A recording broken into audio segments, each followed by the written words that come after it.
The Big Law Business Report is proudly sponsored by PVI Office Furniture and Big Law Business Development. Where Big Law meets big business. This is the Big Law Business Report. I'm your host, Brian Brown. Let's get started.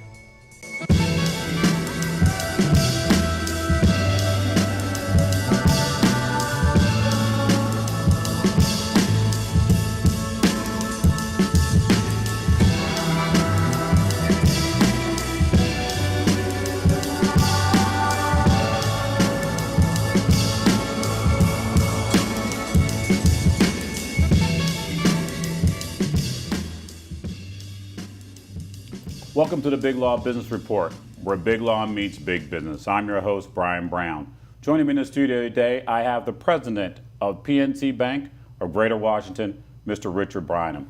Richard, thank you so much for joining me in the studio today. Brian, thanks for having me. Outstanding. All right, let's get started. Okay. So, Richard, let's talk a little bit about the history of PNC Bank here in the Washington, D.C. area. Kind of walk me through that and tell me a little bit how you ended up at PNC Bank as well. Well, absolutely. So PNC Bank acquired the Riggs Bank back in 2005.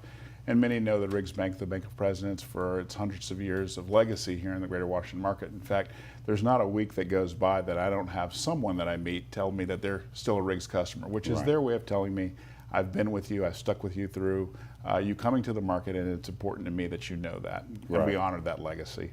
A few years later, we actually acquired another bank, Mercantile Bank, which had branches in a commercial business both in Greater Washington and Greater Baltimore. Right. And today, that makes up the lion's share of our bank. We've got about 186 branches across the district, Northern Virginia and suburban Maryland out to Western Maryland. Right. And we really enjoy a great business. I came actually to the market back in 2010 to run our retail and small business group. And then I ran our small business division for our company for a few years. And earlier this year, I took over as the president of PNC Bank, succeeding Mike Harold, who has begun his next step of his journey into retirement. Got you. Good for him. Maybe we probably should join him too. Hopefully, One day. We got one day. We got probably have a little bit more that we need to do between then and now. So when you talk about the banking, so you mentioned a little bit of your history or your journey as you were doing small banking, right? Small business. Excuse me. So you were working with small businesses, but you're not working with small businesses now, are you? I certainly do it all. So Right. my accountability is all of the businesses, and while we are a Main Street bank, we bring a tremendous amount of capability not only to this market but all the markets that we serve. We're in 19 markets. We've announced some expansion out to the west, but 19 contiguous markets, and then throughout the country in our corporate space, our commercial space, commercial real estate, wealth management, and the like. And so, yeah, absolutely, we cover small businesses to large businesses and corporate structures. Got you. So I'm a CEO of a large business. Mm-hmm. It might be a couple other banks out here, Richard. I'm not quite sure. Yeah. I'm not familiar with those. Sure. But let's just work on the premise there might be another bank or two. So I'm the CEO of a large corporation. I'm moving here to the Greater Washington, D.C. I'm going to be in your region. Yeah. So let me make sure your region goes from where to where, Richard? So we are in the district. Okay. And I mean your responsibility for your my region. responsibility in the district. Okay. Suburban Maryland out to Western Maryland. Mm-hmm. And then Virginia, Northern Virginia, Richmond, and Hampton Roads, Virginia. Got you. Okay. So either whether I'm setting up my business in Maryland, D.C., Virginia, even down in the Norfolk area, Hampton Roads. So I'm a CEO. So how can you help me? Sure. Well, any number of ways. So we have a large amount of corporate capability. We are built on a foundation of being able to be among the best in terms of treasury management and cash management. Obviously, we also lend to corporate customers, to clients as well.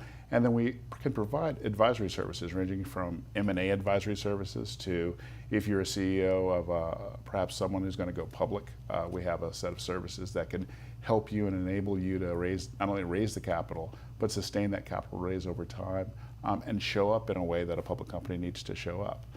And then we're a company that likes to connect to the people that we work with, right? Gotcha. And we have deep roots in this community. One of the ways that we like to connect with executives, be it a corporate executive or on sort of down in terms of a commercial outlay, is what is in it for them, right? They're Sure. there, they're driving their company, but they're also doing it for a reason. Exactly. Whether it be, they want to retire in 20 years themselves, they want to make sure that their family is taken care of, and so we have a set of wealth services that we would provide to those individuals as well to meet their personal needs. Got you. You know what, Richard, let's hold that thought for a second. We're going to go to a break. Great. All right. We'll be right back on the Big Law Business Report.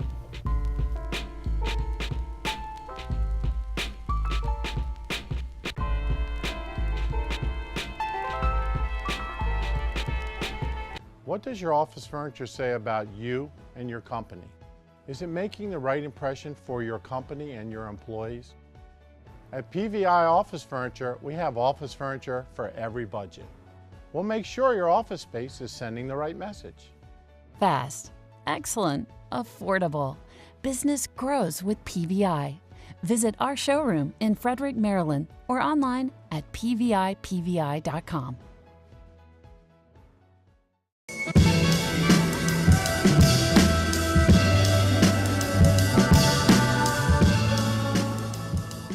Welcome back to the Big Law Business Report. In the studio today, I've got Keith Watts, shareholder of the law firm of Ogletree Dinkins. Keith, thank you so much for joining me today. Brian, it's a pleasure to be here. All right. So let's get right to it. So, Keith, you started your office with how many attorneys? 2 in February of 2010. Okay, and you have how many now? 36. 36, are you sure? As of December, yes. As 36. of December, 36 attorneys. 36. So, I would imagine being in Irvine, California, not only do you have a very diverse set of attorneys working with you, but you probably have a very diverse set of clients. So what are some of the challenges that you face working with a diverse set of clients? How do you approach CEOs of companies when you're talking to them about working with you and your team at Ogletree? Well, Brian, I think the most important thing, if I was talking to the CEO or whoever the client contact is make them feel at home. Our house is your house. Okay. And, our place of business is your place of business. And sort of when in Rome, do as the Romans do, right? Right, if sure. especially if they're from a place that hasn't done a lot of business in the United States, California is, as I like to call it, particularly particular. Right. There's some nuances you would want to be aware of. But I think it's just saying, look, I think California is now the 7th largest economy in the world. Yes, yeah. Everybody wants to be there, but there are some rules or there's some nuances they may not be aware of. And it's really to help them stay out of trouble. My practice is all advice and counsel for the most part. And so that's what I do. I'm on the phone just, with the CEO or whomever it happens to be, helping them understand and sort of giving them here's the risk spectrum. If you do things this way, Right. It's going to be a little bit riskier, a little less riskier this way. But, they don't really want to know so much about, that particular case or this particular case. They want to know how do I do the right thing? How do I keep my business open? How do I be compliant? And they also don't want, they don't want the law to be a distraction to them. They just want to come and do business. And, Right. and that's our goal, is to make life as easy for them as possible and make them look good too. Well, that's true. But if you want to make me look good, that's probably going to require a lot of plastic surgery and obviously a lot of medication. So, so when you talk about make them look good, what do you mean by that? I hear attorneys use that term quite a bit. How do you make a CEO of a corporation or general counsel look good? It's providing them with solutions. There was a general counsel who I'll never forget. He said this in a seminar. He said, there's 2 types of associates that come into your office. There's the ones who say, "Boss, we got a problem," and he says, "There's the ones who come in and say, 'Boss, we got a problem, but I have a solution to fix it.'" We have to be that second class of people. When the person comes to us with a problem, we have to give them a variety of solutions. And they already know they've got the problem, right? Sure. So it's our job to say, okay, here you are in America, you want to do business. Here are the things that you kind of have to you have to be aware of, you have to be mindful of. That it may be very different from the culture that you have. And a lot of folks, they'll shortchange themselves by not giving the client the opportunity to sort of develop that awareness, because just telling them something is different from them experiencing it, and Right. we want to keep them out of the pitfalls. Others have already made those mistakes. We don't want you to do the same thing. Well, Keith, I appreciate you so much for joining me on the show today and to have a very engaging conversation. You have no choice. I'm not asking you. I'm telling you, we're going to have you back. on the show. Thank Again, you. Keith, thank you so much. Thanks, Brent. It's my pleasure. All right. We'll be right back on the Big Law Business Report. See you after the break.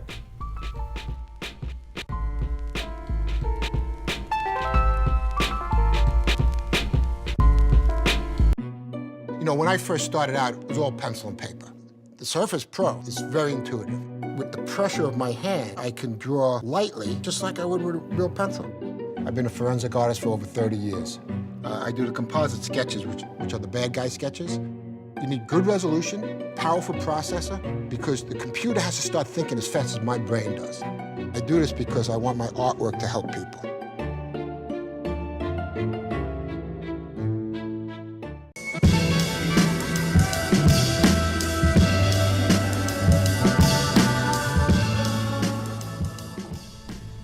Welcome to the Big Law Business Report, where big law meets big business. I'm your host, Brian Brown. Joining me in the studio today is Tom Powell, the law offices of Thomas J. Powell. Tom, thanks again for joining me.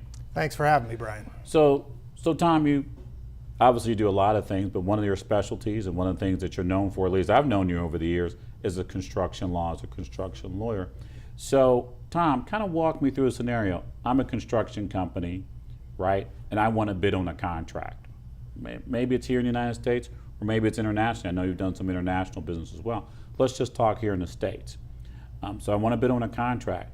When should I get Tom Powell involved? When should I get your team talking to me? It's a good question, Brian, and it's one I'm often presented with. You know, the saying, an ounce of prevention is worth a pound of cure, really does apply here. Oftentimes what we find is clients or potential clients either, number one, don't even review a contract or don't review it adequately and with some precision. Or number two, they review it and they sign the contract anyway or submit the bid for a very simple reason, to get the work. Business, right? Sure, absolutely. So, so what we can do, and what I would suggest to most of these folks, is an ounce of prevention is worth a pound of cure. You can oftentimes save an awful lot of headache and heartache simply by having a competent lawyer look through your contract and identify the biggest parts of that contract or the biggest provisions that create risk for you. Right. So Tom, that's great, and I appreciate wanting to have a competent lawyer, but to me, construction law is a specialty as much as a cardiologist. I mean, all doctors know how the human heart works, but if I'm having heart issues, I don't know if I necessarily want to go to my podiatrist or my dermatologist. Granted, again, they're medical professionals. I kind of want to go to a specialist. So I would maybe probably lean a little bit more toward you, because there may be some things in that bid that are construction-ese, if I can use that word, that I may not understand. Yeah, there's a couple things that you really need. First of all, you need someone who works in the business and is familiar with the business. That is absolutely true. You need someone who knows the terms of art. Now, it helps a great deal if that person also has worked in the field, maybe an engineer, can look at the plans, can look at the specs, and highlight the real risk areas for you. That also helps. But it's sort of the total package, really. Sure. You really need someone who's experienced with contracts. It helps if they happen to have a technical or engineering background. And as well, it helps to know where you're going to have if you are going to have a dispute, where you're going to go for resolution of that dispute. So Tom, talk on that. Just touch on that for a second. Where do you want to go for resolution dispute? What do you mean by that? Well, most of the times, your contract will spell out sort of what happens in the event of a dispute and Sure. how you address it. And that may be some form of alternate dispute resolution, or it may be mediation, for example, Sure. or it may be arbitration, it may be court, or you might find that you're in the federal courts in the jurisdiction you're in, and you have someone who sues you and asks for a jury trial. You want to make sure that whoever you engage has experience in that type of venue and with that type of resolution mechanism.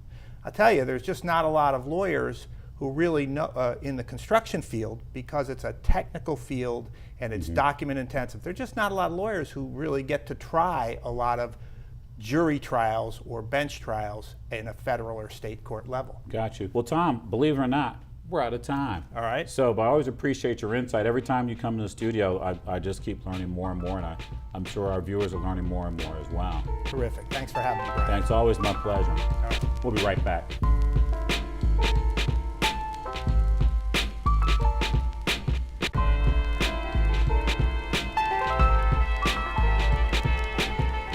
Lord, we don't need another mountain. There are mountains and hillsides enough to climb. There are oceans and rivers enough to cross, enough to last till the end of time. What the world needs now is love, sweet love. Oh, not just for some, but for everyone. Everyone, what the world needs now is love, sweet love. Is love, sweet love.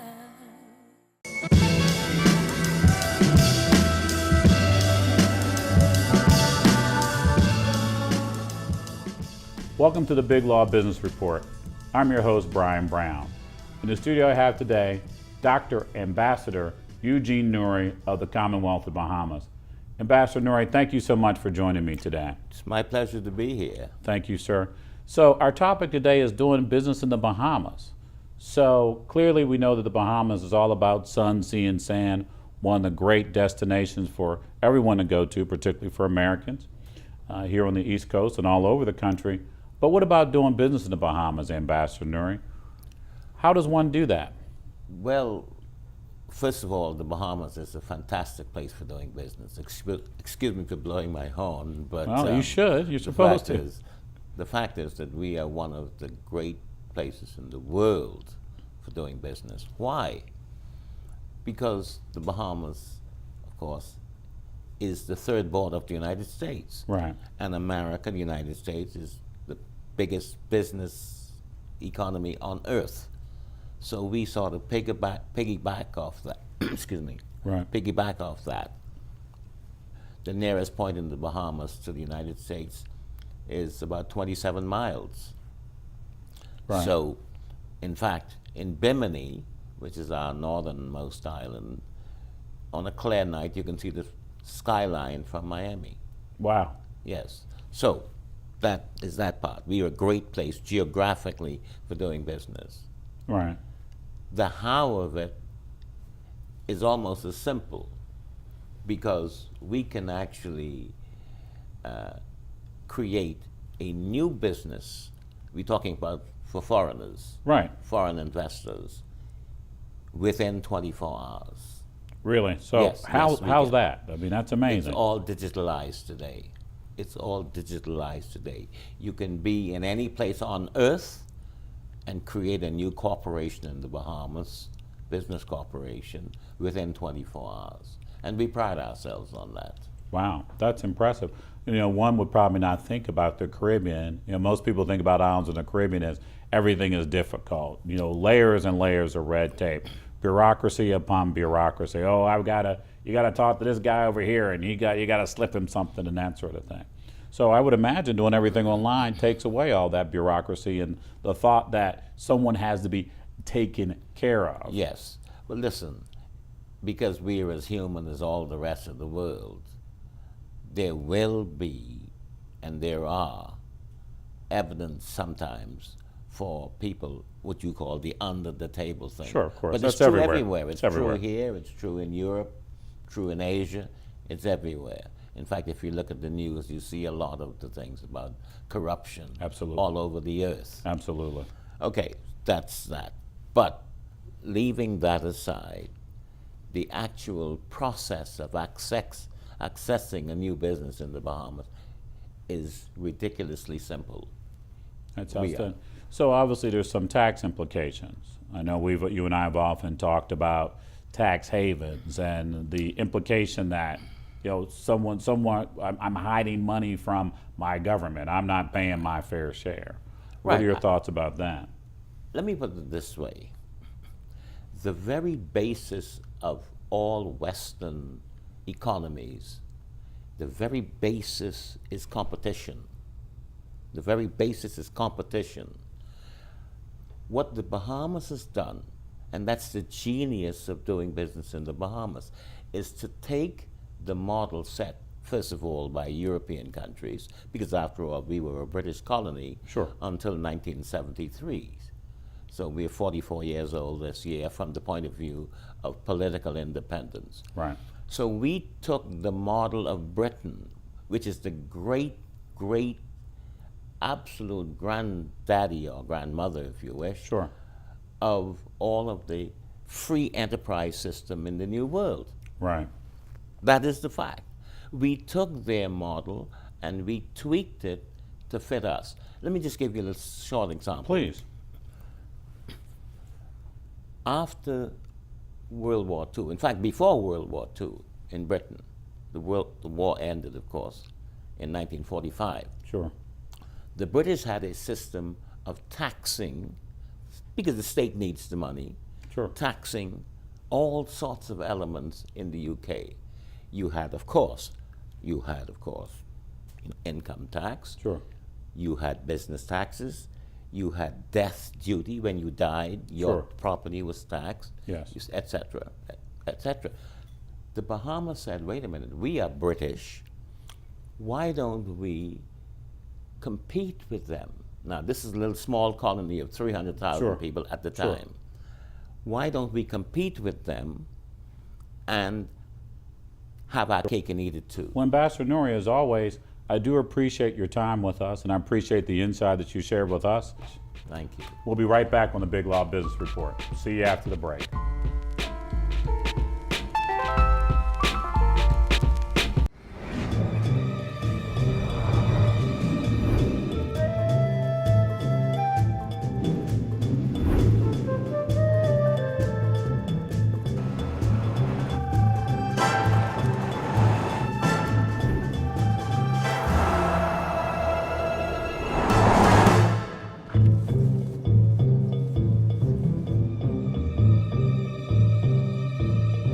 Land Rover, above and beyond.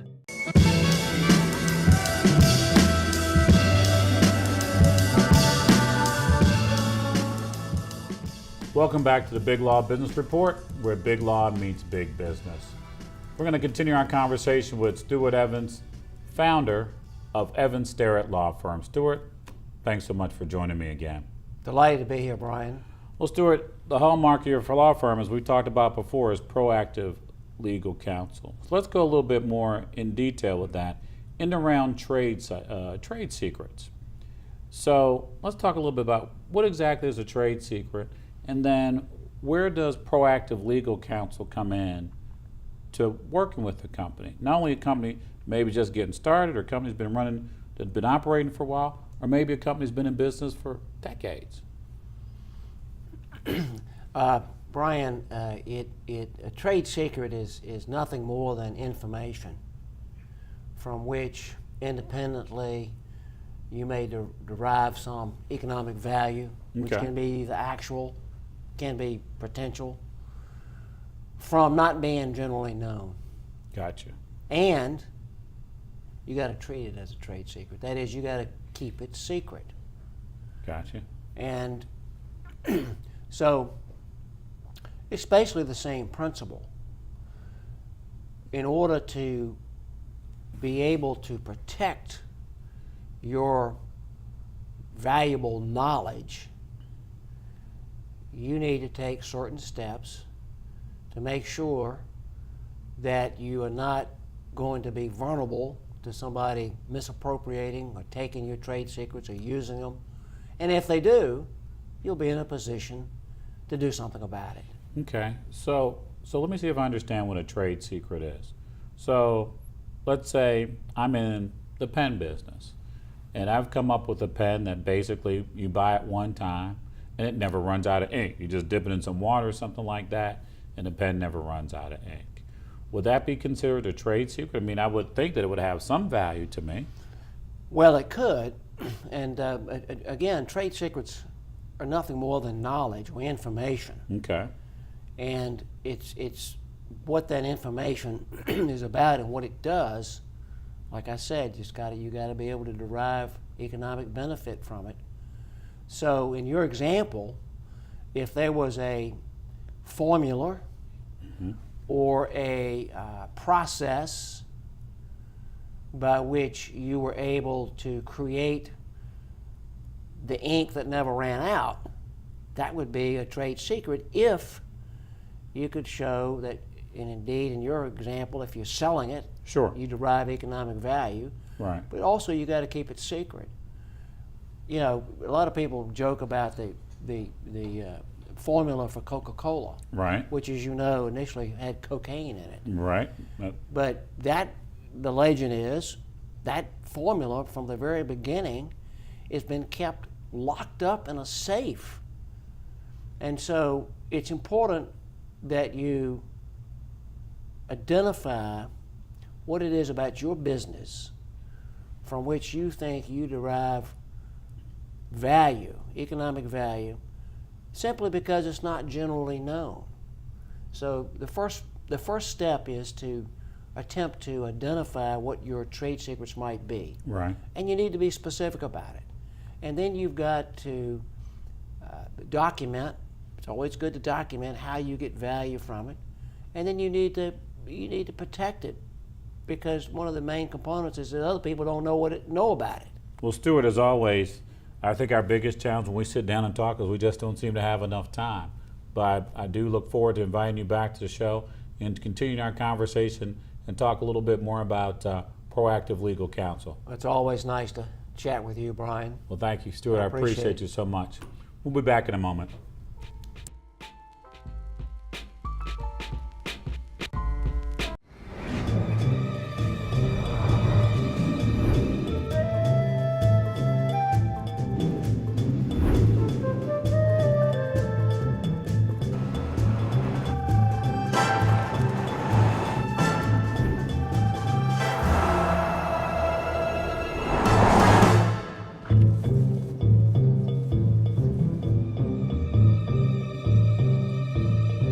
Land Rover, above and beyond. Thank you for joining me on the Big Law Business Report. Thank you so much for tuning in. I also want to thank my guests in the studios. Have a great week. God bless you. God bless your family. And we'll see you soon on the Big Law Business Report, where big law meets big business.